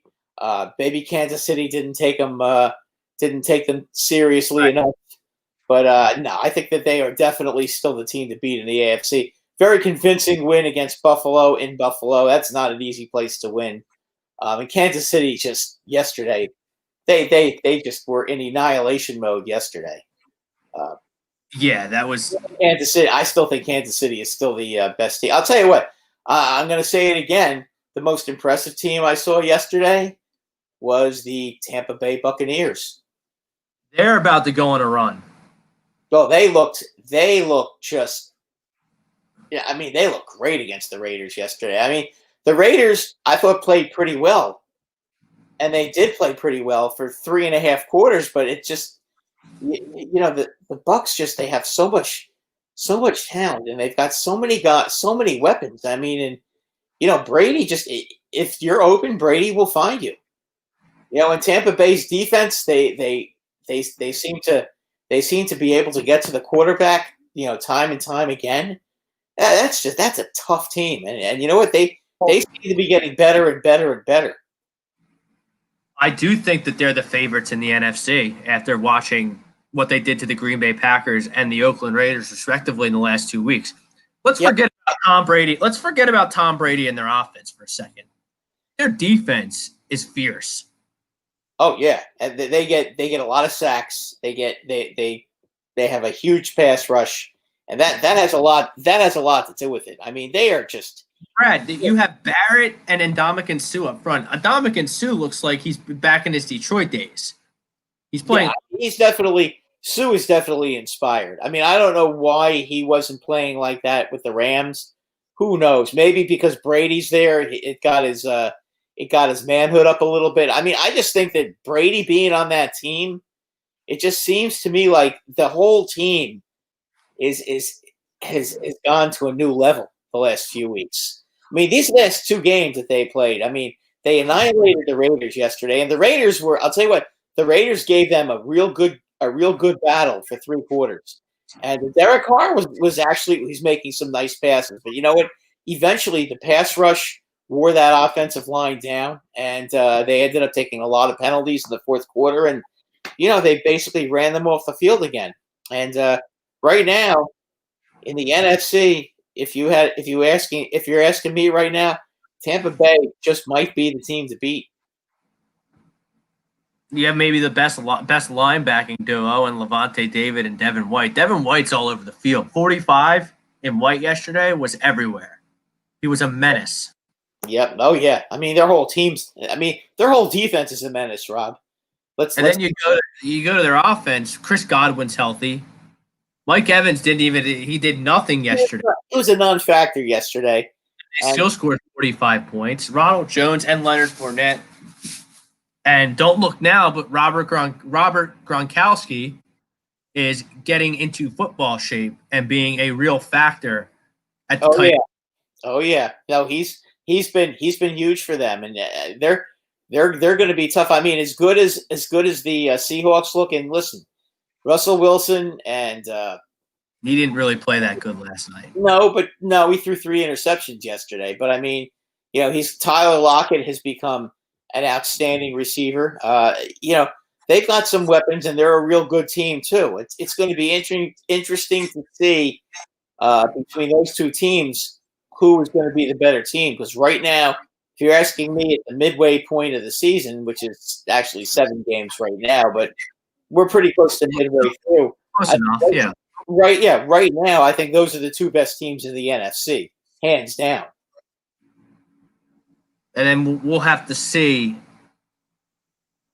AFC right now. Arizona's about to pop too. Well, Arizona had a couple of bad losses, so I mean we have to kind of put the brakes on them. They had a terrible loss against the Detroit Lions. They're finding themselves, especially on the defensive side of the ball. They are, but that game against the Lions, that was a bad loss.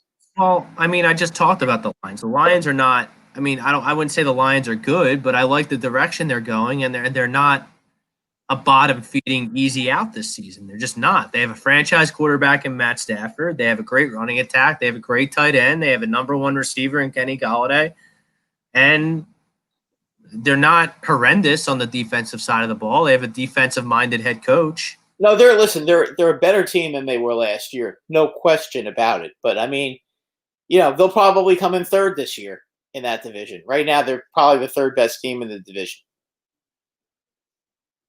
Because I think Minnesota looks like they're going to be a bottom feeder this year. And then you look at the other side of the coin, Brad. I mean, we talked about Dallas and how pathetic they look. And then the Atlanta Falcons and the Dallas Cowboys. I thank God they make me feel better about the travesties that have been our football season so far. The Eagles and the Giants. Listen. Atlanta is a train wreck. Atlanta is just – and Todd Gurley yesterday, I mean, he should know better than to be running the ball in the end zone. I mean, I understand that Todd Gurley shouldn't have scored that touchdown, and he should have just knelt down. Brian Westbrook did the same thing a few years back against the Dallas Cowboys. He was crowned a hero for making the Dallas Cowboys suffer in that fashion. But, I mean, Detroit got the ball back with 40 seconds left and no timeouts. You're telling me you're not going to put any of the onus on the Atlanta defense to make – they don't even have to make one play. They got to make half a play to win the game, Brad. No, I understand that, but Rob, all he had to do was fall down at the 2 or the 3 yard line. And so we're not. Yeah, I got to disagree with you. All they had. We're not going to hold the Atlanta defense accountable at all in this. It's all Todd Gurley's fault. It shouldn't have come to that. Todd Gurley pulled a rock. Now, I mean, listen, I want to say the same thing because you know what? I watched the Penn State Nittany Lions do the same thing in Indiana on Saturday. Okay, and that made me a bit nuts because I like Penn State. I watch a lot of their games. Yeah, I mean, I don't really have a rooting interest. I watch them, and I watch Rutgers. Those are my two teams. And big win for Rutgers over Sparty. Yes, it was.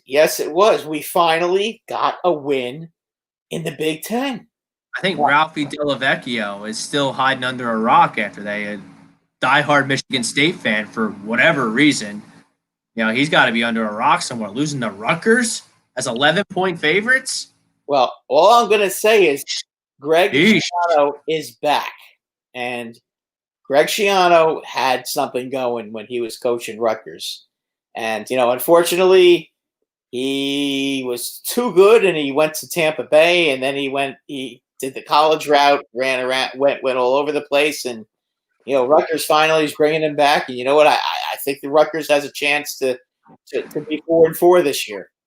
I think they have a very good chance to win 4 games. They won that first one. They got Purdue, who they should be able to beat. I think they're home for Indiana. And, I know Indiana just beat Penn State, but there's no way Indiana is going to play like that again. At least I don't see them playing. Yeah, Do you see them playing like that twice in a row? Was Rutgers going to play like that twice in a row? Yeah, I guess that. I get your point, but Rutgers. We'll see. Rutgers did it, but Rutgers did do it on the road, though. Indiana did that at home, and they did have their fans there. So I think that there are some winnable games for Rutgers now that they've beaten Indiana. Now that they've beaten Michigan State, they got Indiana, Illinois, and Purdue on their schedule this year. Are you telling me that, and Maryland, are you telling me that they can't win 3 of those 4 games? Well, Maryland is putrid. They're horrible. They get beat by 40 points to Northwestern. That's what I'm saying, though. Are you telling me they can't win 3 of those 4 against 3 of those 4 teams? Ever since Maryland had that player die at practice, it's been a train wreck. Yeah, it's unfortunate because I thought they were last year. They looked like they were starting to turn the corner, and then and now they've crashed again. I mean, but are you going to tell me that Rutgers can't beat those teams? No, I'm not going to say no. Yeah, I mean, listen, they're not going to beat Penn State. They're not going to beat Ohio State. We know that. I mean, come on, you have to be an idiot to think that they're not going to beat Michigan either. They're going to get waxed. Now, maybe in one of those games, are they going to be in one of those games with a chance to win the game in the fourth quarter? Yeah, maybe. I was very impressed with the Michigan. I don't like Michigan. I don't like Harbaugh. I don't like Ohio State either. But Michigan really impressed me on Saturday evening. They go into Minnesota on the road. They beat a pretty stout Minnesota program under P.J. Fleck. They blew them out of the water. It looks like they might actually have a quarterback in this Milton here. Well, we'll see. I mean, again, Michigan has to beat Ohio State before they get any recognition because Ohio State basically the last few years has beaten them like a drum. Yeah, and then we're gonna have the big Penn State Ohio State game. It's gonna be next Saturday evening. Yeah, I cringe to think about that because if Penn State plays against Ohio State the way they did against Indiana. It's going to get ugly. They opened as a 13-point line. Yeah, because I mean, let's be honest. Usually, State's been playing tough. Great win for them, but I mean, that's a terrible loss for Penn State. I mean, that was Penn State does usually play Ohio State tough. Yeah, they do. They do, and I believe the game's in Penn State this year, right?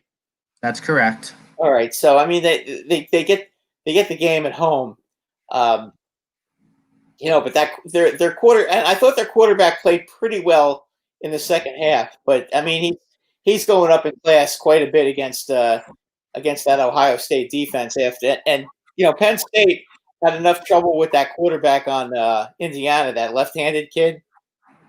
And what are they going to do? What are they going to do against Fields? I mean, they got taken.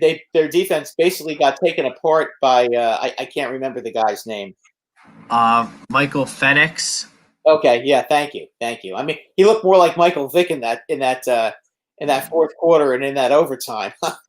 Well, he's a decent recruit. He's an athlete. Boy, I'll tell you what, that 2-point conversion that he made, that was just an incredible. Did he get in, Brad? Yeah, he got in. I think he did too. Yeah, the ball broke the. Listen, when I saw it on the replay, and the announcers were trying to say, "I don't think he did." I'm sitting there, I'm looking at it, I'm like, "Yeah, he did." The nose of the ball touched the pylon, and there was no clear evidence that. Yeah, you couldn't tell. You couldn't tell if the ball bounced. I mean, did the ball maybe bounce and hit the pylon? I mean, they don't have the technology to be able to go. I mean, you have to look at it in a thousandth of a second to actually be able to make that call. And if it's that close, you got to give it to them. So, and you know what? Penn State didn't deserve to win the game. They gave the game away. They gave the game away because their knucklehead running back instead of taking when he didn't stop. He didn't fall down at the 5-yard line. Penn State could have run out the clock. They only had one timeout left with a minute and a half to go. It would have been 2nd and goal on the 5-yard line, and even if they went for it, okay, they would have had the ball on their own 5-yard line. I'm talking about Indiana with 30 seconds to go and no timeouts. I mean, there's no way that they were going to get down the field with no timeouts that quick. And let's not forget that Penn State, they did not come to play in the first half. They had 2 bad turnovers deep in territory. The field goal kicker goes and twanks one off the bar. Yeah, I mean, Penn State, what was that, like a 25-yard field goal, and he bangs it off the bar? I mean, you can't. College kickers, nothing's guaranteed with college kickers. No, I get that, but who was it? The guy on Georgia is pretty good. Yeah, I mean, there's a couple of them that are going to be. Yeah, the guy on Georgia is to me is sensational, but yeah, I mean. That was just I just cannot believe the way Penn State lost. Penn State lost the game the same way. That's why I'm giving Atlanta such a hard time. That's why I'm giving Todd Gurley such a hard time. You can understand a kid forgetting maybe that he should have stopped, should have fallen down. Although the coach should be their coaches should be screaming at them, "Don't score a touchdown! Don't score a touchdown!" But Todd Gurley's been in the NFL for how long now? You're telling me he doesn't know better than when the other team has one timeout left and a minute to go in the game that they're going to let you score? I mean, how can you not know that? I don't know. I mean, it astounds me that these teams don't realize that. I mean, they basically. And who was it yesterday? When they were interviewing Stafford yesterday. After the Atlanta game, I watched the end of that game. Okay, they're interviewing Stafford, and they asked him, did they let him score? And he said, "Yeah, of course we let him score." Yeah, strategically, it's the only way that the Lions or Indiana had a chance to win the football game. Yeah, I mean, of course they let him score. And if these teams are just going to go ahead and score, I mean, why would you do that? I don't get it, Rob. I don't. Listen, as I said, I'd be more annoyed with Todd Gurley because Todd Gurley, as an NFL pro, and he's been in the NFL for what 7-8 years now, he should know better. I mean, I do think the Atlanta defense is getting a little bit of a pass here because of what Todd Gurley did, and I understand what Todd Gurley did schematically was wrong, but 40 seconds, no timeout. You'll let the Detroit Lions go the whole length of the field, get a touchdown in your building. No, that shouldn't happen either. I got to put a little more, hold the Atlanta defense a little more accountable than they're getting. You can hold them completely accountable, but they shouldn't have been in that situation, though. All right, let's talk World Series, Brad. That's the problem. I mean, you can't put your team in that kind of a spot, especially when you know how bad your defense is. Talk some World Series. It's been a pretty good World Series, Brad. Game 4 was unbelievable. I guess it was Saturday night. It was a wild game. Kenley Jansen comes in and blows another one. I'll tell you what.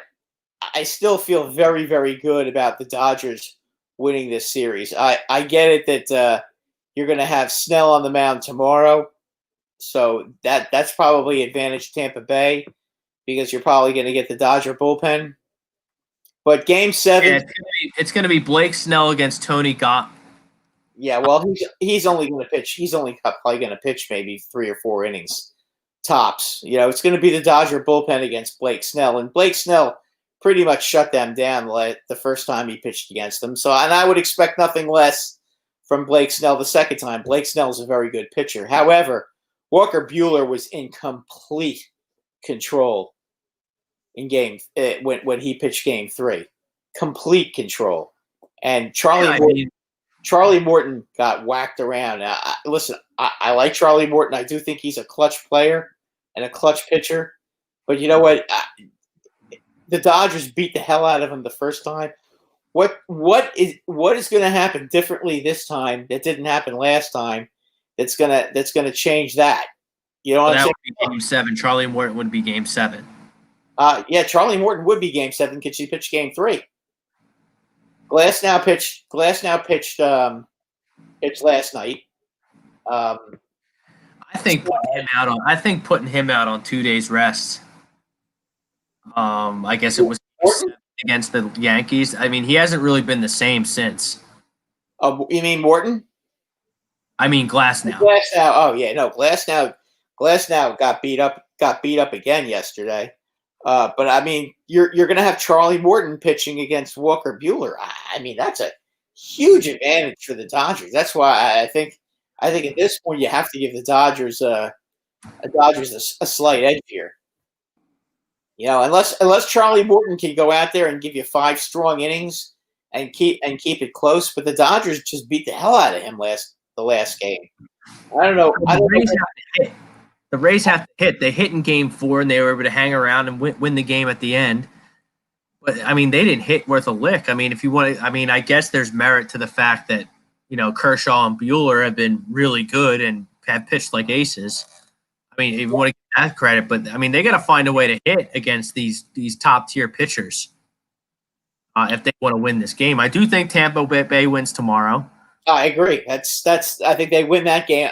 I mean, the only way they beat the Dodgers is if somehow Charlie Morton is able to give them 5 decent innings, don't give up more than maybe 2 runs.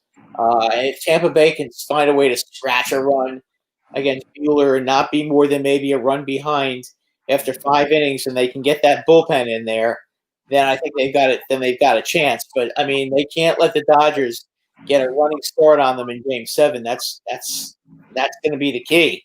Morton's got the Rays are also they're going to battle as well. No, they don't count them out. Listen, no, you definitely can't. Listen, they one thing right now, the Rays, none of the pressure is now on the Rays. The pressure's off now. You know what I'm saying? They're not the favorite anymore. They're a significant underdog. They may have been putting on the only pressure they face is amongst themselves. I don't want to. I mean, it's Game 6 of the World Series, Brad. I don't want to say the pressure's off. I think that's aggressive and strong. Well, for the Braves? Well, no, I mean, Yeah, for both. For both. all I'm saying is if the Dodgers blow this, okay, they're never going to hear the end of it. If Tampa Bay loses, everybody's going to say, "Wow, Tampa Bay had a great season." They're not going to get criticized one bit. The Dodgers, if they blow it, I mean, now the pressure's on the Dodgers to clinch. And Well, the Dodgers are also an all-star team with the big payroll. The Rays are. I still maintain, and I think you've maintained as well, that if this was a 162-game season, there's no shot that the Rays are in this position with the way they use their bullpen. They would have tuckered out. Oh, absolutely. I mean, we talked about this before. You can't have a three-man pitching staff and go the whole season with it, especially with guys like Charlie Morton and Tyler Glasnow with their injury history. There's no way that they would have been able to maintain this. They, maybe in a regular season, maybe they probably would have made the wild card. I picked them to be a wild card team. I think over 162, I think the Yankees would have found a way to win the division. But listen, it is what it is, and in a 60-game season, let's give Tampa Bay some credit. They really, really have shown the hearts of lions, and that Arozarena guy has been unbelievable. He's been a hitting machine. We'll see what happens. I mean, the skeptic in me says that he's going to be in the minors by July. Okay, but again, that's probably more Yankee anger than anything else. And that's a brutal penalty there. Sorry to interrupt. That's a brutal penalty for the Bears. 4th and 1. And they made it, and they made it, but they get a false start on a QB sneak, and Matt Nagy is on the sideline just beside himself. Yeah, fortunately, he's got the. Let's see what we got. What happened here? He flinched. Yeah, well, did you know guard over there flinched? The Rams right guard. Excuse me, the Rams right tackle flinched a little bit, and that drew the Bears offside. Other way around, but yeah, you got it. Yeah. No, the Rams defensive player flinched a little bit, and the Bears guy, and then the Bears guy flinched, and the defense is allowed to do that, but the offense is not. Comments. Greg Malakovic disagrees with the poll. It'll be us versus Washington football team for the East title. Bill Middlebrook, he agrees with me. No pressure. They lose, it's all over. And I talked about short season changing things. And you both said it shouldn't make a difference. Remember the asterisk talk. I don't know. Look, asterisks. I'm not an asterisk guy. I'm not an asterisk guy. I can't unsee who wins the World Series this year. I can't unsee Pete Rose being the hit king, even though I wasn't alive for it. But you know what I mean. I can't unsee the Rays. Whoever wins the World Series gets the World Series trophy. I mean, every team played a 60-game season, so what we're saying about the Rays is the way they choose to deploy their bullpen and the way they choose to play the game of baseball wouldn't be as successful as it was over 162 games. Guys like Fairbanks and Nick Anderson and Diego Castillo and all these other studs they got in their bullpen, you can't use guys like they're using them over 100. You can't use them 67. You can't use all these guys 60, 70 innings apiece and then expect them to be world champions in the playoffs. That's not realistic. Yeah, that's all we're saying. Boy, I'll tell you what, the Rams right now are looking real good. Every time I watch the Rams, I say to myself, I know that the Eagles got spanked by the Rams, but I watch the Rams, and you know what? Rams are a damn good football team.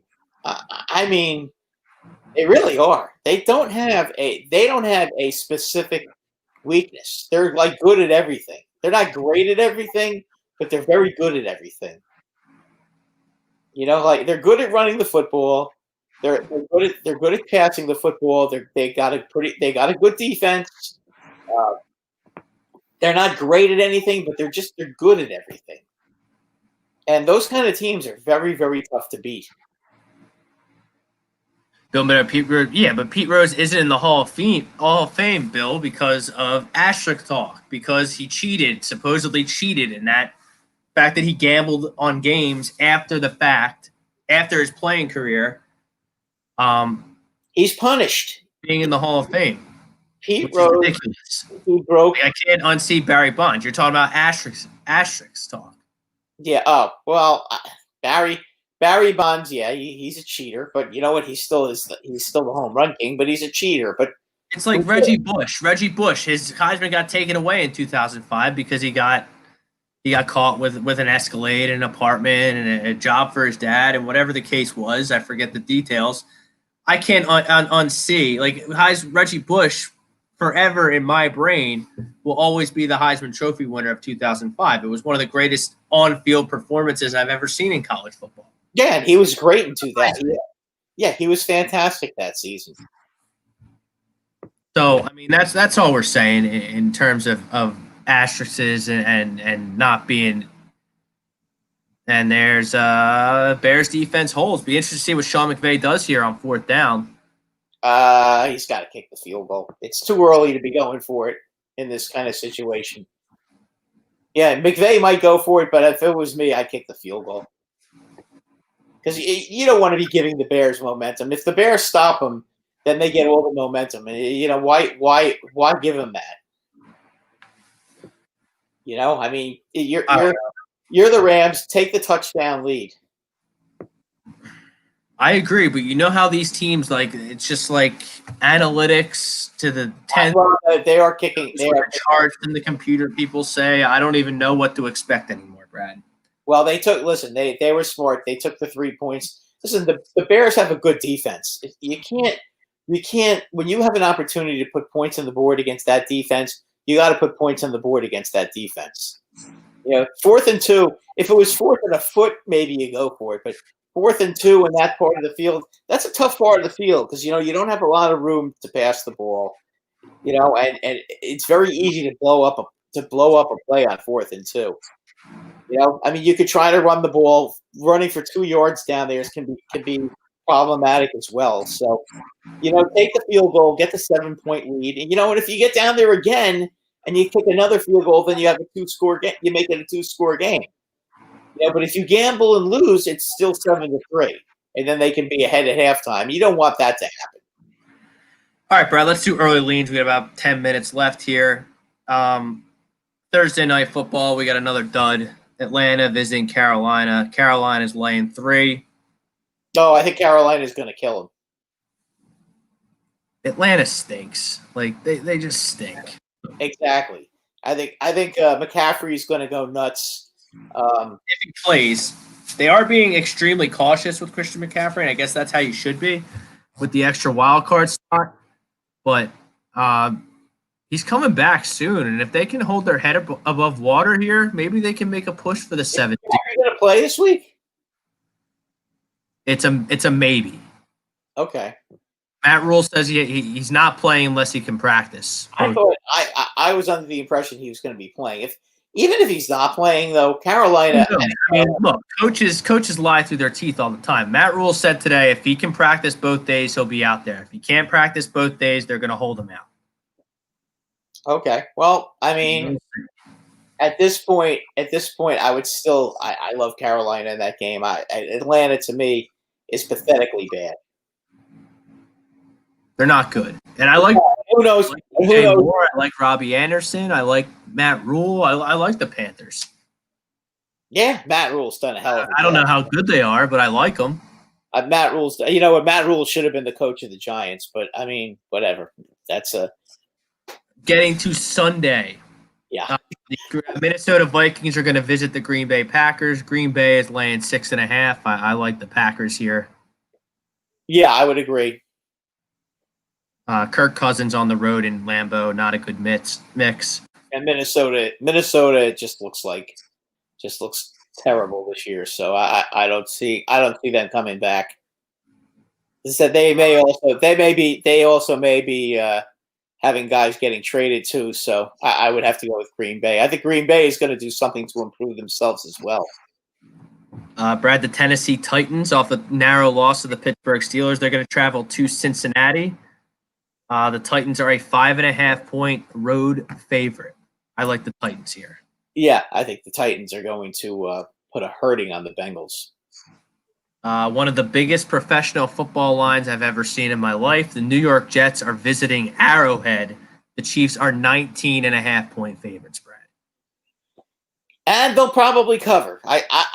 If the Jets, I'm going to take the Jets here. I'm going to take Sam Darnold's back. He played, and they suck with the Bills. 19.5. I mean, come on. Like, show up for a half, and I think you cover. Yeah, but you know what? If the Jets lost 24-3, they could play well and lose 24-3. My problem with the Jets is I'm afraid they're not going to score. I mean, that's the problem. I think their defense will be. I think their defense will be able to keep them in the game. I think that they have no pressure to win that game. I think they'll come out and they'll probably be competitive for a half. But I mean, in the end, the Jets aren't going to score enough to keep it night. For them, the Jets are going to have to. I'm thinking about this realistically. The Chiefs will probably score 30 points. Okay, so do you think the Jets are going to get more than 10 points against the Chiefs? Sure. Okay, if you think that, then take the Jets. Look, Darnold. If it was Flacco, it's a whole different. True. I agree. I agree. Maybe I just have a hard time laying 19, 20 points in a professional football game. Who are the Chiefs playing the following week? That's important to me because I look at it as are they going to look past the Jets? I don't know. Yeah, if they're playing a tough team the following week, you know they could look past the Jets. If the Jets happen to score first, you know who knows what could happen, right? We got the Rams. They're playing right now. They're visiting Miami. The debut of Tua Tagovailoa. The Rams are a 3.5-point road favorite. This is tough to handicap because, is Tua going to hit the ground running and be lightning in a bottle? Is Tua going to struggle out the gate? Is Tua going to start fast and then there's going to be a book on him? Then he's going to hit a wall? I don't know. This is tough to handicap. I'm interested to see what you have to say about this. I like the Rams. I like the Rams. I know it's always they're playing in Miami, right? They are, yes. The only problem for the Rams is that they're going to be going across the country after a month. They've already done that this year when they smacked the Philadelphia Eagles that they're playing a home primetime game against the Dallas Cowboys in Week 1. Yeah, that's true. That's true. But on a Monday night, it's a little different when you're playing at home Monday night and then coming back the next week on the road. What did you say the line was? 3.5? 3.5. Yeah, I got to take the Rams. The Colts. The Rams. The Rams are just they're in a different class than the Dolphins. The Colts are visiting the Lions. Lions are home dogs. Colts continue to be favored week after week, even though I don't even think they're that good. I like the Lions in this game. I'll take the Lions as the home dog. How many points are they getting? 2.5. Oh, it's 3 points. Yeah, I think the Colts will find a way to win that game. How about the New England Patriots getting absolutely smoked by an injury-depleted San Francisco 49ers team in Foxborough? Cam Newton benched. They're going to travel to Buffalo. Is going to be starting next week, by the way. He is going to be starting. Yeah, he will be. The Bills are at home. They're playing the Patriots, who are an inferior team to the Bills. The Bills are 3.5-point favorites. I love the Bills here. I think the Bills are going to lay it on big time this week. I don't think the Patriots are good. No, I don't either. And you know what? The Bills have been getting their butts kicked by the Patriots for a long, long time. And you know what? This is the game where it finally ends. And I think the Bills are going to beat them. So, Will it be a slaughter?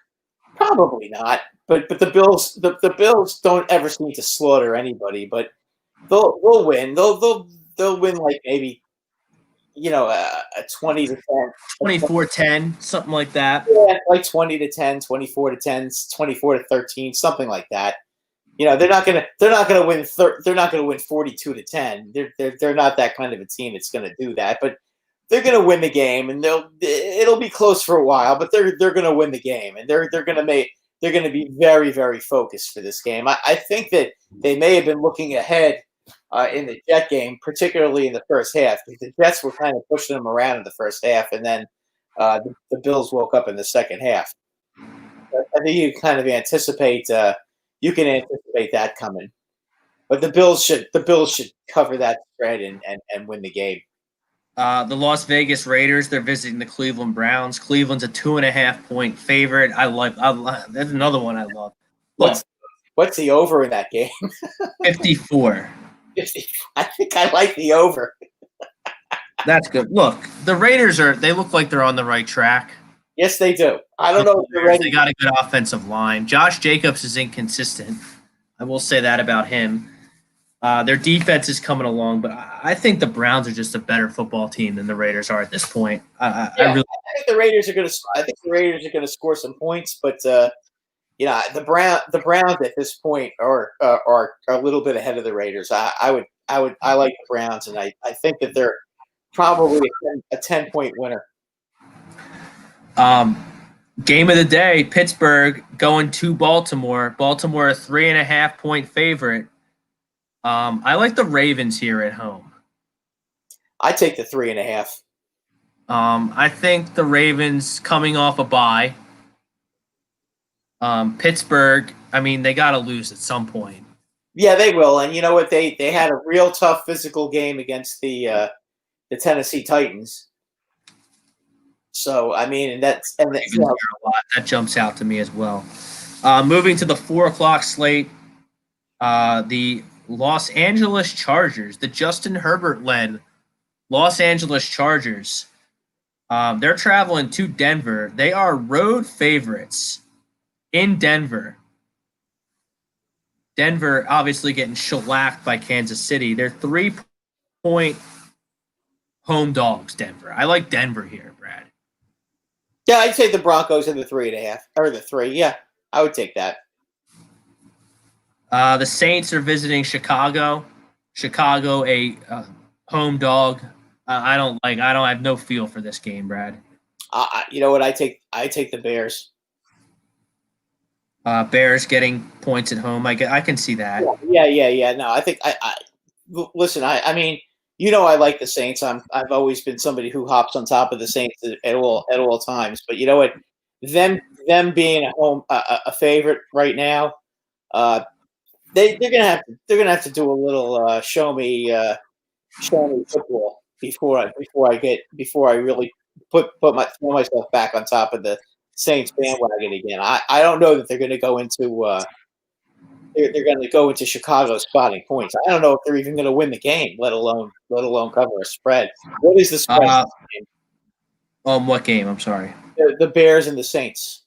The Saints are 2.5-point favorites. Yeah, I got to take the Bears in 2.5. I think the Bears are going to win the game outright. If I was betting that game, I would take the Bears in the money line. A big third down here. Nick Foles gets absolutely tattooed by the Rams. Defense looks like the Rams are going to get the ball back here with about minute 45 to go. I don't know why they're not calling a timeout. But whatever. Another game that jumps out at me that I love. I love the Seattle Seahawks to beat the San Francisco 49ers. It's in Seattle. Seattle's the standard 3-point home favorite. Russell Wilson's not going to have 2 bad games in a row. Seattle's not going to lose 2 in a row either. Despite the loss, Seattle's really good.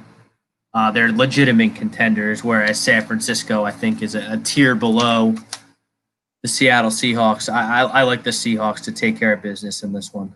Yeah, and to be quite honest with you, when it comes to San Francisco has not really beaten anybody all that good. And I think now you're seeing why the Rams let the clock go, Rob. They have the ball on their own 9-yard line. There's no reason for them to take any chances. You want to make sure they have 2 timeouts, Brad. I know, but they're on their own 9-yard line. And Goff, I mean, I don't know how aggressive he's. Oh, you got to try and get some points here, Brad. A minute left with 2 timeouts? Are you kidding me? Yeah, but it's Goff. It's not like you're talking. It's not like you're talking about. I mean, I'm sorry. I mean, Brad. I mean, that's soft. Well, I'll tell you what. I wouldn't be surprised if they run the ball on the first play. They have 2 timeouts. If they they're shotgun. They're shotgun. No bat. Here comes. They're definitely gonna try to do something here. You have to. Yeah. 2 timeouts. You can't not try and do. You got to go try and do something. I agree, but they didn't really throw the ball down the field. That was a no. I mean, it's a weak. I mean, I just don't think that I don't see that the Bears were definitely offside on that play. So he's going over the top. He almost threw an interception. That's why he didn't almost throw an interception. Come on, relax. That ball was almost picked off. Come on. No, it wasn't. No line out yet on the Eagles and Eagles-Dallas game. I guess they're waiting for official word on the quarterback. Yeah, I would. Next Monday night, we'll be live reacting to the Monday Night Football game. The Tampa Bay Buccaneers are going to be visiting the New York Giants. Oh, God. The New York Giants are monster home underdogs. Yeah, well, I would think so. See, I told you they were going to run the ball, and that was a nice play, by the way. Now they can call a timeout and start playing. Right. That was that. See, that's why I would have run the ball, because the Bears were probably were going to be sitting back. You run the ball and you get out of the shadow of your end zone. Now you can start throwing the ball. Because if you do turn the ball over at this point, at least it'd be on at midfield and not on the 20-yard line. I gotcha. That's the only reason I would do that. I wouldn't say that I wouldn't be trying to score, but I kind of like running the ball on the 9-yard line, especially when the Rams look like they were playing back. So, at this point, they should be trying to score as much as they can. So, all right, we got to wrap it up, Brad. Thank you to everyone who liked the show. Thank you to everyone who shared the show. Thank you to everyone who commented on the show. Thank you to Frank Besby for producing the show. Thanks to our great sponsors, Philly Drinkers LLC, Dr. Paul Vidal, Specialized Physical Therapy, and AM Buck Services. He's Brad. I'm Rob. We'll see you next Monday night, live reacting to the Tampa Bay Buccaneers and New York Giants. Have a good week, everybody.